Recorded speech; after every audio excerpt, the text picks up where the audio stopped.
Welcome to my channel Voice of Sayyid. حضور نے اپنے زمانے سے لے کر قیامت تک 5 ادوار ذکر کر دیے، ہماری پوری تاریخ اس میں۔ مسند احمد ابن حنبل کی روایت ہے رحمہ اللہ، اور راوی ہے حضرت نعمان ابن بشیر رضی اللہ تعالی عنہ۔ تکون النبوۃ فیکم ما شاء اللہ ان تکون، مسلمانوں تمہارے مابین نبوت رہے گی جب تک اللہ چاہے کہ رہے، یعنی میں بنفس نفیس موجود رہوں گا تمہارے مابین جب تک اللہ چاہے۔ اس کے بعد انک میت و انہم لمیتون، اے نبی آپ کو بھی موت آئے گی اور ان کو بھی آئے گی، انتقال تو ہونا ہوگا۔ فرمایا ثم یرفع اللہ اذا شاء یرفعها، پھر اللہ جب چاہے گا اس نبوت کو اٹھا لے گا، یعنی میرا انتقال ہو جائے گا، وصال ہو جائے گا صلی اللہ علیہ وسلم۔ وفداہ آباؤنا و امہاتنا، پھر دوسرا دور آپ نے فرمایا ثم تکون خلافۃ علی منہاج النبوۃ، پھر دور ہوگا خلافت کا جو نبوت کے نقش قدم پر ہوگی۔ یہ الفاظ بڑے اہم ہیں۔ عام طور پر ہمارے ہاں جو لفظ زیادہ معروف ہے اور بول چال میں زیادہ آتا ہے وہ خلافت راشدہ ہے۔ اسے اچھی طرح نوٹ کر لیجئے، یہ اصطلاح حدیث میں نہیں آئی ہے۔ خلفائے راشدین کا لفظ آیا ہے، علیکم بسنتی و سنت الخلفاء الراشدین المہدیین، اے مسلمانوں تم پر لازم ہے کہ میری سنت کا اتباع کرو اور میرے خلفائے راشدین المہدیین کی سنت کا اتباع کرو، لازم ہے تم پر۔ لیکن خلافت کے ساتھ جو صفت آئی ہے وہ یہاں نوٹ کیجئے، یہ عام نہیں ہے، اس کو اب ہم عام کر رہے ہیں اپنی مطبوعات کے ذریعے سے۔ خلافت علی منہاج النبوہ، منہاج منہج راستہ طریقہ، بعین ہی نبوت کے نقش قدم پر خلافت۔ یہ بعین ہی کا لفظ اس پر زور دے کر میں نے کیوں ادا کیا ہے اس کو سمجھ لیجئے۔ خلافت راشدہ میں وہ نظام جو محمد عربی صلی اللہ علیہ وسلم نے بنفس نفیس قائم کیا، بعین ہی بتمام ہی بکمال ہی جو کا تو قائم ہے۔ اس میں ایک مثال آپ کو دے دیتا ہوں کہ جب حضرت ابو بکر رضی اللہ تعالیٰ عنہ کے عہد خلافت میں مانعین زکوٰۃ کا فتنہ اٹھا، حضرت عمر جیسے شخص نے بھی رضی اللہ تعالیٰ عنہ مصلحت اندیشی کا مشورہ دیا کہ حالات کو دیکھیے، 2 محاذ پہلے کھلے ہوئے ہیں، آپ نے جیش اسامہ بھی بھیج دیا، اس لیے کہ حضور نے تیار کیا تھا۔ حضرت ابو بکر نے فرمایا کیسے ممکن ہے جو جیش اور جس کا علم دیا ہو حضور نے اپنے دست مبارک سے، میں اسے روکوں۔ پھر جو جھوٹی نبوتوں کے دعوے دار کھڑے ہو گئے ان سے تو ہمیں لڑنا ہی ہے، ہر صورت لڑنا ہے، ان کا کفر تو بالکل واضح ہے، حضرت من الشمس ہے۔ تو 2 محاذ کھلے ہوئے، مسلمانوں کے دل زخمی ہے، مورال جو ہے پست ہے حضور کے انتقال کی وجہ سے۔ اب تیسرا محاذ نہ کھولیے، رعایت کیجئے، انہوں نے اسلام کا انکار نہیں کیا، کسی جھوٹی نبوت کا اقرار نہیں کیا، نماز کو بھی مان رہے ہیں، زکوٰۃ میں بھی یہ نہیں کہہ رہے کہ زکوٰۃ نہیں دیں گے، صرف یہ کہہ رہے ہیں کہ ہم حکومت کو نہیں دیں گے، اپنے طور پر دیں گے، خرچ کریں گے۔ تو ذرا لینینسی برتیے، مصلحت کو دیکھیے۔ تیسرا محاذ نہ کھولیے، اس پر جو حضرت عمر رضی اللہ تعالیٰ عنہ ریئیکشن تھا، ایک تو ڈانٹ پلائی حضرت عمر کو، اور یہ مقام ہے ابو بکر کا کہ عمر کو ڈانٹ پلا سکتے تھے، صرف وہی پلا سکتے تھے صحابہ میں، اور کسی کا یہ مقام نہیں۔ اے عمر تم جاہلیت میں تو بڑے سخت تھے، کیا ہو گیا تمہیں؟ اسلام پہ اتنے نرم ہو گئے، اتنی کمزوری کا مظاہرہ کر رہے۔ دوسری بات فرمائی، اور یہ ہے اصل جس کے لیے میں عرض کر رہا ہوں، ایبدل الدین وانا حی، کیا دین میں ترمیم کی جائے گی جبکہ میں ابھی زندہ ہوں؟ میرے جیتے جی دین میں ترمیم نہیں ہو سکتی۔ کس حد تک کہا ہے کہ خدا کی قسم حضور کے زمانے میں اگر یہ زکوٰۃ کے اونٹوں کے ساتھ ان کو باندھنے کی رسیاں بھی دیتے تھے، اگر یہ کہیں گے کہ اونٹ لے جاؤ رسی نہیں دیں گے تب بھی میں جنگ کروں گا۔ تو حضرت ابو بکر کی آپ دیکھیے فصاحت اور بلاغت کی بھی انتہا ہے، اس سے زیادہ تاکید کا کوئی اسلوب ہو نہیں سکتا تھا کہ اگر صرف رسی دینے سے انکار کریں گے، اب آپ بتائیے کہاں اونٹ کی قیمت، کہاں اس رسی کی قیمت۔ اتنی ترمیم بھی مجھے گوارا نہیں ہے، اور خدا کی قسم اگر کوئی اور میرے ساتھ نہیں چاہے گا میں تنہا جاؤں گا اور جنگ کروں گا۔ بہرحال میں نے یہ وضاحت کی کس لیے؟ کہ خلافت علی منہاج النبوۃ، جو کا تو خلافت کا نظام ہے کہ جو قائم رہا، جسے ہم عرف عام میں خلافت راشدہ کہتے ہیں، حدیث کی اصطلاح میں خلافہ علی منہاج النبوۃ، یہ نظام دوسرا تھا۔ حضور نے فرمایا یہ بھی رہے گا جب تک اللہ چاہے گا، پھر یہ بھی ختم ہو جائے گا۔ ثم یرفع اللہ اذا شاء یرفع، پھر اسے بھی اللہ اٹھا لے گا۔ اس کے بعد آیا تیسرا دور، حضور کے الفاظ کیا ہے؟ ثم تکون ملکا عاضا، پھر ایک دور آئے گا ملوکیت کا، اور اس کا وصف ہوگا کاٹ کھانے والی ملوکیت۔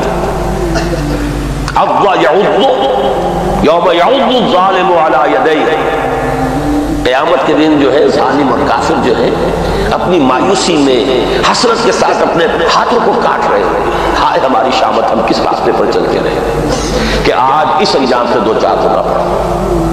تو عض یعض، کاٹنا، دانتوں سے کاٹنا، کٹکھنی ملوکیت کا دور آئے گا۔ فتکون ما شاء اللہ ان تکون، پھر وہ بھی رہے گی جب تک کہ اللہ چاہے گا کہ رہے۔ ثم یرفع اللہ اذا شاء یرفع، پھر اللہ تعالیٰ جب چاہے گا اسے بھی اٹھا لے گا۔ اس سے مراد کیا ہے؟ خلافت راشدہ یا خلافت علی منہاج النبوۃ کے بعد جس نظام کو عرف عام میں خلافت کہا جاتا ہے، حدیث نبی نے اسے ملوکیت سے تعبیر کیا۔ خلافت تو ایک معنی میں ہم اس کو کہہ سکتے ہیں، یہ بھی میں کل اس نقطے پہ مزید گفتگو کروں گا جب خلافت کی حقیقت، اس کے شرائط بیان کروں گا۔ اس لیے کہ کتاب و سنت کی ٹوٹل بالادستی وہاں موجود تھی، خلافت بنو امیہ میں بھی تھی، خلافت بنو عباس میں بھی تھی، خلافت عثمانیہ میں بھی رہی ہے، لیکن یہ ہے کہ وہ نظام جو ہے دولت کی تقسیم کا نظام بدل گیا، اور یہ در حقیقت ملوکیت یوں سمجھیے کہ دور بنو امیہ جو ہے 90 برس ہے اسے، یہ ٹرانزیشن کا ایک پیریڈ ہے، عبوری دور ہے۔ خلافت علی منہاج النبوۃ سے ملوکیت تک پہنچتے پہنچتے ایک دن میں تو بات نہیں ہو گئی تھی نا، دور بنو امیہ جو ہے ٹرانزیٹری پیریڈ ہے۔ اصل ملوکیت جا کر جو جمی ہے وہ دور بنو عباس سے، جب محل بنے اور ٹھاٹ جمے، وہ دور در حقیقت، ورنہ اس سے پہلے عربی حضارت اور بدویت جو ہے دور بنو امیہ میں برقرار تھی، لیکن بہرحال ظالم حکومت تھی، اس میں تو کوئی شک نہیں۔ میں چند اس کے اشارے کر رہا ہوں۔ جو کچھ ہوا حسین ابن علی رضی اللہ تعالی عنہما کے ساتھ کربلا میں، اور یہ تو چونکہ ان کا ذکر جو ہے بہت زیادہ ہوتا ہے، ہر سال جو ہے خاص اہتمام سے ہوتا ہے، اس لیے بچہ واقف ہے۔ وہی کچھ ہوا حضرت عبداللہ ابن زبیر کے ساتھ مکہ مکرمہ میں، عین مکہ مکرمہ میں ذبح کیے گئے ہیں، حرمت حرم مکی کو بٹا لگا ہے۔ پھر واقعہ ہررا ہوا ہے، 3 دن تک مدینے کو لوٹ مار کیا گیا اور مدینے کے اندر خواتین کی بے حرمتی ہوئی، واقعہ ہررا۔ حرم نبوی جو ہے اس کی بے حرمتی ہوئی۔ پھر حجاج ابن یوسف کے ہاتھوں سینکڑوں کعبے شہید کیے گئے۔ تو تاریخ حقائق ہے، اور میرے لیے اس سے بھی کہیں زیادہ دردناک اور تاریخ کے اعتبار سے کہیں زیادہ فیصلہ کن ظلم جو تھا، محمد ابن قاسم کو بلا کر شہید کر دیا تھا۔ وہ نوجوان، ٹین ایجر نوجوان جو آیا تھا، فاتح تھا اور اتنا نیک، اتنا پارسا، ہندوؤں نے اپنے ذہن کے مطابق اسے اوتار کا درجہ دیا۔ وہ تو اپنے ذہن سے سوچیں گے نا، مورتیاں بنا کر مندروں میں رکھ دی گئی جن کو پوجا جا رہا تھا۔ ایسا نیک، اتنا صالح، اتنا پارسا، ایسا متقی، ایسا عادل حکمران، اگر کہیں انہیں موقع مل گیا ہوتا تو اسی وقت ہندوستان پورا فتح ہو جاتا۔ لیکن ملوکیت کو سب سے بڑا خطرہ لاحق ہو جاتا ہے اگر کوئی شخص اتنا پاپولر ہو گیا تو ہمیں خطرہ ہے، ہمارے اقتدار کو خطرہ ہے۔ آپ کو سوچنے کا انداز یہ ہوگا کیا جرم تھا محمد ابن قاسم کا؟ تاریخ خاموش ہے، بے گناہ بلایا گیا، شہید کر دیا۔ یہی ہوا بعینہ ہی موسیٰ ابن نصیر کے ساتھ رحمت اللہ علیہ، جس نے کہ شمالی افریقہ کا اکثر و بیشتر حصہ فتح کیا تھا، اور اس کے ایک ادنا کمانڈر تھے طارق ابن زیاد، طارق جو برکنارہ عضل السفینہ سوخت، جس نے پورا جو ہے آئیبیرین پیننسولا فتح کیا۔ موسیٰ ابن نصیر کو بھی بلا کر جان بخشی کر دی گئی. بوڑھے تھے بہت، ورنہ یہ کہ اتنا ذلیل کیا گیا ہے، تیز دھوپ میں کھڑا رکھا گیا ہے، بے ہوش ہو کر نیچے گرے. خطرہ دونوں سے ایک ہی بات کا تھا کہ ہماری بادشاہت کو ان افراد کی یہ پاپولیرٹی جو ہے اس سے خطرہ لاحق ہو گیا. یہ ہے وہ ابھی تو یہ دور میں ابھی بنو امیہ کی بات کر رہا ہوں ساری. پھر جو بھی ٹھاٹ جمے ہیں اور جو عیش ہوئے ہیں، اور کوہ قاف کا سارا نسوانی حسن جو ہے جو بغداد کے محلوں میں آیا ہے، پھر رقص و سرود جو بھی ہوا ہے سب کو معلوم ہے. الف لیلہ جو ہے بغداد کی 1000 راتیں جو ہے، یہ ساری کی ساری داستانیں ذہن میں رکھ لیجئے. یہ ہے بہرحال تیسرا دور. چوتھا دور آپ نے فرمایا ثم تکون ملکا جبریا، پھر ایک اور ملوکیت آئے گی اور وہ ہوگی مجبوری والی ملوکیت. چونکہ ہمارے پاس کوئی گواہی موجود نہیں ہے کہ اس کا فرق حضور سے پوچھا گیا کہ حضور یہ دونوں ملوکیتوں میں کیا فرق ہے. ملوکیت کاٹ کھانے والی ملوکیت، اور پھر چوتھا دور ہے ملوکیت جبری ملوکیت. تو آپ نے کیا جواب دیا؟ کوئی ریکارڈ نہیں معلوم اس وقت کیا سمجھا گیا. آج ہمارے سامنے روز روشن کی طرح واضح کہ اس سے مراد کیا ہے. پہلا ملوکیت کا دور وہ تھا کہ ملوک مسلمان تو تھے، کلمہ گو تو تھے. پھر ملوکیت جو آئی ہے ہم پر وہ غیر مسلموں کی حاکمیت اور غلامی، western imperialism, European powers, colonial powers, برطانیہ کے غلام، فرانس کے غلام، اٹلی کے غلام، ولندیزیوں کے غلام. یہ غلامی، یہ چوتھا دور ہے جس کی کہ حدیث میں خبر دی گئی. یہاں میں اس وقت صرف اشارہ کر رہا ہوں، تفصیل سے آج ہی بعد میں عرض کروں گا. یہ چوتھا دور ابھی ختم نہیں ہوا، ایک اعتبار سے ختم ہوا ہے، ایک اعتبار سے جاری ہے. ختم اس اعتبار سے ہوا ہے کہ ڈائریکٹ رول، براہ راست غلامی ختم ہو گئی. تماشا دکھا کر مداری گیا، انگریز اور اس کے فوجی گئے، فرانسیسی گئے، ولندیزی گئے، اطالوی گئے، سب گئے. ڈائریکٹ رول ختم، اس اعتبار سے ختم ہوا. لیکن انڈائریکٹ رول برقرار ہے، رول بائی پراکسی یا ریموٹ کنٹرول، سب ان کے شکنجے میں. ہماری معیشت ان کے شکنجے میں، ہمارے وسائل ان کے قبضے میں، ہمارے ذہن ان کے قابو میں. اور اب تو جس درجے CNN اور نہ معلوم کس کس کے ذریعے سے ہمارے ذہنوں کے اوپر جو بھی جبر آ رہا ہے، کہاں بچ کر جائے گا؟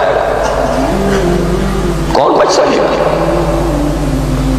پھر یہ کہ اس سے پہلے ابھی ہم تہذیبی انداز میں غلام، علم میں بھکاری، ٹیکنالوجی میں بھکاری، ان کے دست نگر.